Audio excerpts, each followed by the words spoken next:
سلامونه دوستانو، هیله ده چې جوړ او روغ وایاست. وخت مو په خیر تېري. نن یو ډېر عجیبي، غریبي او یو ډېر ښې موضوع سره تاسو حضور ته حاضر یم. دوستانو، نننی ټاپک یا موضوع د مونږ تاسې د واده په اړه باندې ده. انسانان ولې ودونه کوي؟ انسان ولې واده کوي؟ او واده ته څه ضرورت ده؟ واده په کوم شکل باید سړی وکړي؟ کوم اصول مراعات کړي؟ کومې اصول دي په انساني جامعو کې په بېلابېل ډول ودونه کېږي؟ موږ نه غواړو چې اوس په اصطلاح باندې ډېر علمي بحث وکړو. موږ غواړو یو ټولنیز بحث ولرو او په دغه بحث کې هدف دا ده چې د ژوند هغه نیمګړتیاوې چې موږ تاسې لرو هغو ته فکر وکړو، هڅه وکړو چې په دغه ژوند کې دغه نیمګړتیاوې څنګه کړو، اصلاح کړو. یو کورنۍ راولاړېږي، یو زلمی په کور کې ځوانېږي چې ولا پلاني خان ته باید واده وکړو ځکه ځوان دی. پلاني خان هم سوکا بریتو کې وخت یا یې نه کوم ولې نه کوې ټوکې مې وکړو. نو له ځانه خبر نه وي دا سړی چې زه چېرته واده کوم، څنګه یې کوم. د مور و پلار په خوا کې جنۍ بېچارهګۍ هم داتې وه چې کله مثلا مسؤلیتو ته یې د ماشومتوب له دورې را پورته شي، نور ذاتې وایي چې فلانۍ جانه له خیره سره ذاتي پېغله ده، ذاتې به یې ورکوو. ولې څه سوي دي؟ یو څه وخت صبر وکړئ. ولې داسې عجلې اخیستي یاست؟ ولې دومره په اصطلاح باندې دا څه ورته منفي سوچ نیولی یاست؟ ژوند د تفکر، ژوند د مینې، ژوند د صبر، ژوند د زغم، ژوند د وخت ورکولو یو ډګر ده. کوچنی ماشوم یې 14 کلن 14 کلن دوی به واده ورته کړی، هغه به نه د مهربانۍ په قدر پوهېږي، نه به د هغې په عزت پوهېږي، نه به د هغې په اصطلاح باندې په حقوقو پوهېږي. همدا ډول یو کوچنی ماشوم نجلۍ به وي، یو غټ سړي ته به یې ورکوي چې هغې سره هغه به لا تر اوسه لورکۍ وي، هغه به لا تر اوسه خورکۍ وي، هغه به تر اوسه د پلار مینه غواړي، هغه به لا تر اوسه د مور مینه غواړي. مګر ظالم جامعه دا وسپاري هغه بار ته چې هغه بار ملا ماتوي، ژوند ختموي، عزت ختموي، ټول هر څه ختموي. داسې یو بار دی. همدا رقم الیکان بیچارهګان هم داسې رابسو چې ولې زموږ په جامعه کې دغه یعنې کوم وایي وختې ویلي وو چې ملا دې کږه ده، که دې شا کږه ده، که دې غاړه کږه ده، کوم ځای به سم ده؟ زموږ د ټولنې کوم ځای به سړی ووایي چې دا سم ده؟ کوم ځای به ووایي؟ خو دغه ټول مشکلات چې راځي دا د بې علمي وجه ده. نو نن به مونږ تاسې راولاړ یو، مونږ تاسې به دا یو بل ته وایو، یو بل ته به خپل اشتباهات ښیو. دنیا نن هغه دنیا نه ده چې 20 کاله مخکې وه، 10 کاله مخکې وه، 100 کاله مخکې وه. دنیا نن د کتاب دنیا ده، د انټرنیټ دنیا ده، د ټکنالوژي دنیا ده. راځو خپلې خبرو ته زما ده لې اوبه به وچښم، اجازه به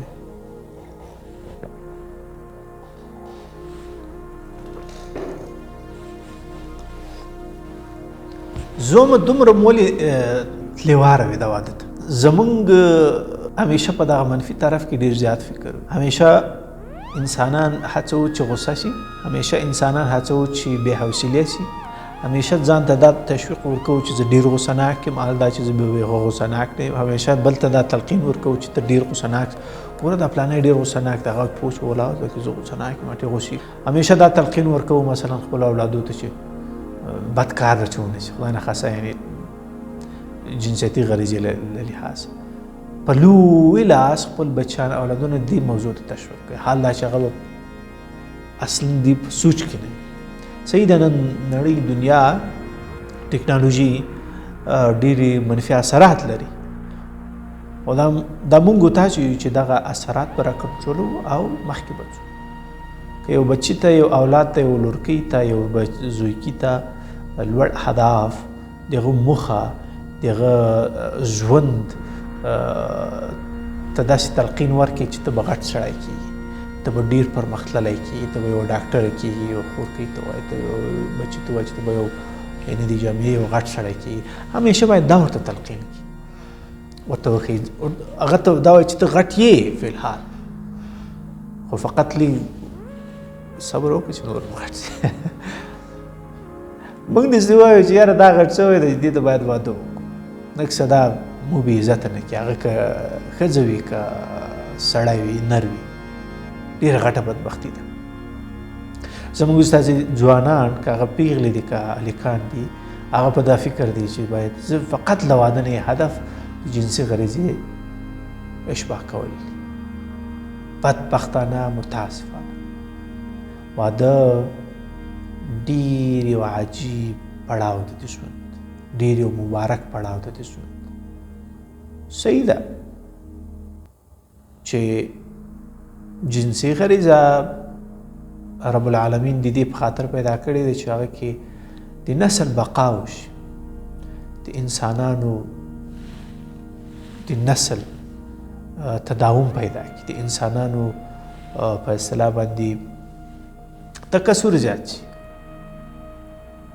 نور هدف د جنسي غریزې نه نور نشته. و تعالی چې دا جنسي غریزه کومه پیدا کړې، هدف یې همدغه یو دی، نسل تداوم، نور هیڅ نه. موږ راولاړېږو دغې غریزې نه داسې بدې ګټې اخلو، داسې خلاف کارونه کوو چې حد یې نشته. زه نه غواړم ډېر ناشناس غوندې وغږېږم، خو غواړم دغه مشکلات چې موږ تاسې لرو باید فیس ټو فیس باید ورته اشاره وکړو. صحیح ده، دا یو ضرورت ده د ژوند، لیکن د ژوند هدف یې مه ګرځوه. د چا د ژوند خمور خرابوه ته نه په همدغه شي باندې، د یو پیغلې د یو ځوان ژوند خمور خرابوه آینده په دې شي باندې. بس هغه بس 14 کلن وي، بچی بس ورو ورو ګله پیدا شي، بیا ورو ورو ګله مشکلات ستونزې بیا یې جلا کړي، بیا دستي ورو ورو ګله وایي چې یوه خبره وکړي، بیا د هلک کورنۍ وایي چې دا خو دا نجلۍ دا خبرې ورته کولې، دا خو دی تشو کوي، دا خو ده، دا خو ده. اصلا دې ته فکر نه کوي چې دا زما زوی خو له سر هم چندان شی نه و، دا ستا زوی دومره ملایک و، دومره فرشته و، که دغه انسانیت ته مخکې له واده فکر وکړي هغه به څه بلا و. اصلا د مور و پلار په قدر نه پوهېدو چې نن به بیا راشي د ښځې په قدر به پوهېږي. نو ضرورت یې څه دی چې د باباجي ته واده کوي. اور باید د واده په سوچ په دغه پوه شي ارزښت. دوم به راشو د کورنیو اړخ ته، د خوندو اړخ ته. هغوی بېچارهګۍ هم دغسې ورو ورو ظالمان پلرونه ورلغاړې وي چې بس ورو ورو ګوله په داسې یو چای واړوي چې هغه مالي اړخ ته یې ګوري چې له دې سره به د ژوند سمې دی. صحیح د مالي پیسې ډېر ښه شی دی، پیسې زه نه وایم چې بد شی دی، پیسې ډېر ښه شي، لیکن اهل سړي سره نه، اهل سړي سره نه. نه اهل سړي سره چې پیسه وي هغه انسانانو ته غم پیدا کوي، هغه انسانانو ژوند په خطر کې اچوي. هغه یې که مور و پلار وي، که یې ورور وي، که یې کورنۍ وي، که یې جامعه وي، که هر څوک وي، انسانانو ته څه کوي؟ غم پیدا کوي. بس دا معصومه نجلۍ ور واده کړي، بس ورې بیا هغه خو احمق وي، هغه بیا په نورو خبرو زه دا نه کوم، ما ته به بله کوله، ورو ورو ګوله زه بله کوم، دا د ما خوښه نه ده، او دا هاسې ده، او دا داسې ده. ځکه د ده اغازاده سټنډرډ ډېر لوړ وي. ته فکر کوي چې زه د زمانې اتل یم، دې ته فکر نه کوي چې یاره زما مطالعه مې څومره، اخلاق مې څومره دي، کورنۍ څومره راسره خوشحاله ده، مور و پلار څومره خوشحاله دي، زه خپل له ځانه څومره خوشحاله یم. په حقیقي شکل، یو خو په نفساني شکل، شیطاني شکل چې متکبر، غرور، بد اخلاق، همیشه به نور ذلیل کوي، همیشه به نورو ته ورو ورو ګوله په ټیټ نظر ګوري، ځان به ډېر یو باعزته شخص ورته ښکاري. الله چې ته به په خپله ډېر ذلیل بې غیرته سړی، یو مسلمان دی، یو بیچاره لور به ورو ورو ګوله دی راخلي، د هغه په ژوند باندې به څه کوي؟ بازي به کوي. دا دلته دا ځوان ملامت نه ده، ګوري دا به راشو د یوې خبرې ته، دا اغازاده ملامت نه ده چې زه ورته دونه په غوسه شم.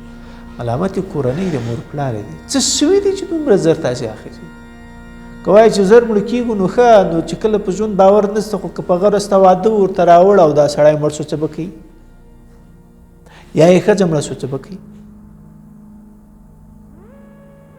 ته پرېږده چې هغه لږ پخوالي ته ورسېږي، لږ د عقل پوخ شي، لږ دنیا وګوري، لږ غم وګوري، لږ پریشاني وګوري. یا دغه بل بدبخته چې ده به خپله لور رس ورورو سودا کې خرڅوي، دومره ذره حس او درد نه لري چې د دې به هلته بیا څاره. دا کارونه ډېری زموږ استاد چې په کلي کور کې کېږي. راوباسو هغه قشر ته چې هغوی نن ماشاءالله تعلیم لري، پوهه لري او د علمي شخصیت لري. موږ د رواجو په اړه باندې خبرې نه کوو، خو کلی هم باید اشاره ورته وشي له اقتصادي اړه.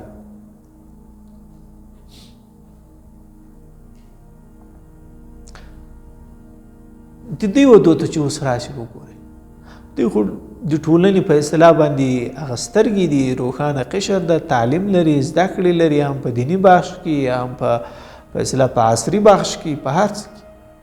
مګر د دې ودو ته چې راشي د دې به هغه جاهل ترین واده وي، خفه کېږو به نه سره. که له اقتصادي اړخه راواخلې، که له اجتماعي اړخه راواخلې، که له هر اړخه راواخلې.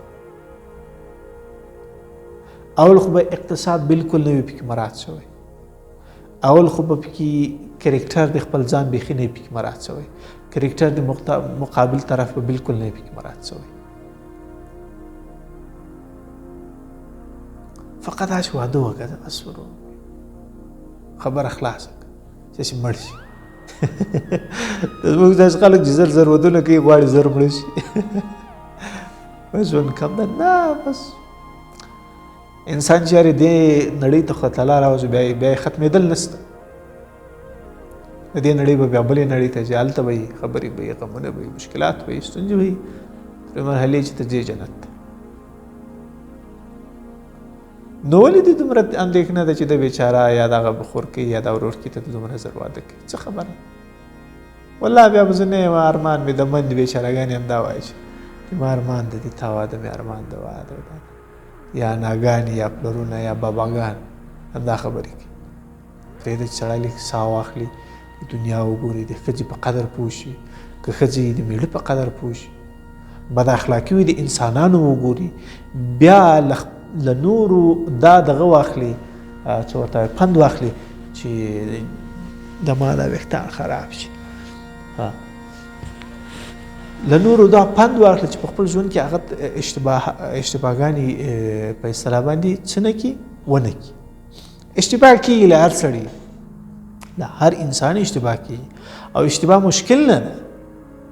اشتباه ما مخکې ویډیوګانې که تاسې لیدلې وي، موږ باید د اشتباه چانس ورکړو بل ته تر څو سم شو. نو رابطو بېرته د واده په اړیکه باندې دا خو اقتصادي بود چې څومره مشکلات دي، څومره ستونزې دي، څومره مصارف دي چې د یو ځوان 12 کاله مکتب،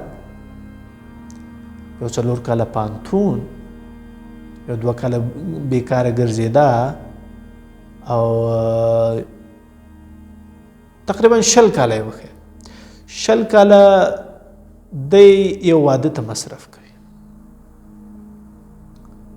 دا د ده دا 20 کاله عمر دی د څه شي دی واده ته. بیا یې فکر دی چې یاره دا 20 کاله خو اوس دلته مثلا ما کار وکړو، بیا وایي چې اوس باید زه لږ خوند واخلم له ژوند. یو 15-16 کاله تر 10 کالو پورې دا بیچاره هغه څه ورته وایي په فارسي کې زدن و کندن و ګوله منډې هڅې کوي بس چې دغه وکړي، پیسې پیدا کړي، ارامه ژوند وکړي. هغه نه کېږي. اصلا د واده نه خوند، دغه د ده زده کړې ناچیزه شوي، ناقصه شوي، د ده مبارزه ناقصه شوه، دا هر څه همدا رقم خوند دي بیچارهګان. هغوی هم تعلیم وکړي، زده کړې وکړي چې هغه څوک زده کړې کوي. متاسفانه زموږ ملک خو بې تعلیمي فرهنګ دی، متاسفانه خوندو ته زمینه نشته. خو خیر په سیاسي بخشو موږ نه غږېږو، په اجتماعي بخشو هغه بیچارهګۍ بس ورو ورو ګله تعلیم یې زده کړي. یو خنثی حالت چې نارینه دا فکر کوي چې ښځه باید فقط د اولادو دپاره درس وایي، چې چې اولادونه یې باید فقط سوادار وي. سړی دا یعنې چې هغه خو ستا غلام نه دی، خو ستا نوکر نه دی چې دا 12 کاله به تعلیم کړی بیا به پوهنتون ویلی یا به ویلی یا دا 12 کاله مکتب زموږ استاد په ټوله لیکي که پوهنتون ویلی مثال خبرې هغه بیا ورو ګوله تا ته ناستې چې دا ستا ګل زمان رالوی هغه حق ده، لیکن دا خو په ژوند کې یو ارمان لري، یو سوچ لري، یو دنیا لري، باید ورته ورشي. دغه مشکلات، دغه ستونزې، دغه د موږ تاسې اجتماعي اصول سره را په اصطلاح باندې سخت کړي او ژوند هم ډېر تریخ شي، ژوند هم ډېر خراب شي. نه له واده خوند واخلو، نه له خپلو اهدافو ته رسېدلو خوند واخلو، له هېڅ خوند واخلو. بس څه ته مو بس ورو ګوره تشویش هم داسې مړه شو سره واده وکړو. ولې تشویش کوې؟ څه خبره دې مسله بیا خبرې کوو. خدای په امان اوسه.